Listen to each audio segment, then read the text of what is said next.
Bismillahirrahmanirrahim. Assalamualaikum warahmatullahi wabarakatuh. Segala puji hanya milik Allah. Hanya kepadanya kami memuji, meminta pertolongan dan memohon ampun. Salawat serta salam semoga tercurahkan kepada Nabi besar Muhammad SAW, kepada keluarganya, para sahabat, para tabi'in, dan kita selaku umatnya. Semoga terus istiqomah untuk menjalankan syariatnya. Amin. Oke, sebelum melanjutkan nonton videonya, alangkah baiknya teman-teman klik tombol subscribe, like, dan share agar video ini bisa bermanfaat bagi yang lain. Karena Rasulullah SAW bersabda, khairun nasi anfa'uhum linnas. Sebaik-baik kalian adalah yang paling bermanfaat bagi yang lainnya.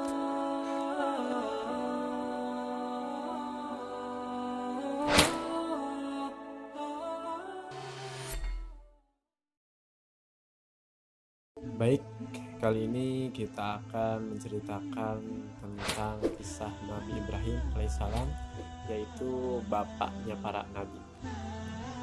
Nabi Ibrahim alaihissalam adalah anak Azar. Beliau masih keturunan Sam bin Nuh. Nabi Ibrahim lahir di Babylon. Ia juga disebut bapak para nabi karena kedua anaknya Ismail dan Ishak diangkat oleh Allah menjadi nabi pula. Waktu itu negeri Babylon diperintah oleh Raja Namrud. Ia mengeluarkan undang-undang yang memerintahkan agar setiap anak laki-laki yang lahir di negeri itu harus dibunuh. Oleh orang tuanya Nabi Ibrahim disembunyikan di dalam gua. Atas izin Allah, Nabi Ibrahim tetap hidup. Padahal tidak seorang pun yang memeliharanya. Bila ia lapar dan haus, dihisapnya ujung jari, maka keluarlah air susu. Semenjak kecil Nabi Ibrahim telah terpelihara dari segala perbuatan jahat. Pada usianya yang semakin bertambah, Nabi Ibrahim mulai bertanya-tanya kepada dirinya sendiri, mengapa berhala-berhala yang terbuat dari batu dan tak mampu berbuat apa-apa itu disembah dan dipuja-puja oleh kaumnya. Semakin usia bertambah, Ibrahim ia mulai berpikir tentang Tuhan. Ketika malam tiba, ia melihat bintang. Terlintas di pikirannya, inilah Tuhanku. Setelah bintang itu lenyap pada waktu siang hari, ia berkeyakinan bahwa bukanlah Tuhan karena Tuhan tidak akan lenyap. Begitu pula ketika ia melihat matahari, bulan, kedua benda itu tenggelam. Ia berkeyakinan bahwa Tuhan tidak akan pernah mati. Karena jika Tuhan mati, selesailah kehidupan di dunia ini. Nabi Ibrahim percaya bahwa Allah yang patut disembah. Kemudian ia minta bukti bagaimana Allah menghidupkan orang yang sudah mati. Allah pun menyuruh Ibrahim untuk mengambil 4 burung yang berbeda. Lalu cincanglah semuanya. Kemudian taruh di bukit, campurlah daging-daging burung itu. Setelah itu panggillah, niscaya burung-burung itu akan datang kepadamu. Ibrahim pun membuktikan yang diperintahkan kepadanya.